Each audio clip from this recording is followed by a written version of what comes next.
as I came in, Mike Bloomberg was talking, and he talked about immigrants, and I echo his remarks.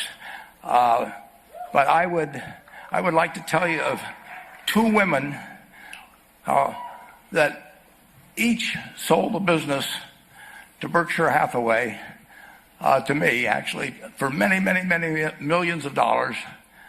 Both of them started with $2,500. By coincidence, it was the exact same amount. It was everything they had in the world.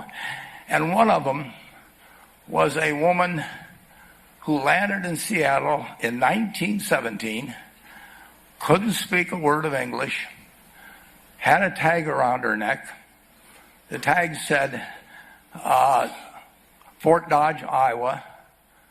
The Red Cross got her to Fort Dodge, where she was reunited with her husband who had come to the country a couple of years earlier. And she lived in Fort Dodge for 2 years, and as she put it, she felt like a dummy. She couldn't pick up the language. She couldn't learn a word. And so she and her husband decided to move to Omaha. So they came to Omaha in 1919, and there she found a small colony of Russian Jews, so she started feeling more at home. And then as her oldest daughter went to school, she would come home, this daughter, Frances, and she would teach her mother the words she'd learned in school that day. And this woman, Rose Blumkin, spent 20 years saving money, bringing first her siblings over, her mother and father, $50 at a time. She sold used clothing to do it. She had 4 children during this period.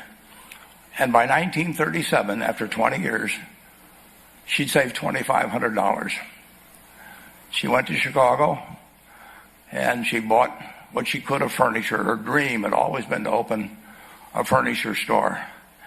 And this woman, who had never gone to school one day in her life, with $2,500, but with the same spirit that the people in this room had about having a dream and working to accomplish that dream, she built a business which she sold to me in 1983 for $60 million approximately, and which did $1.5 billion worth of business last year. The 4th generation is working in that business. This woman, Rose Blumkin, she worked for me until she was 103. And then she retired, and she died the next year, which is a lesson to all of Berkshire's managers that premature retirement, you can't tell what's going to happen. But Mrs. B, with her $2,500, one further fact about her: she could not read or write. And she went into a furniture business, and she didn't bring anything unique in furniture, but she brought a determination to succeed. She knew she could outwork anyone else. She knew she cared about her customers. She worked at very low gross margins, but she built this incredible business.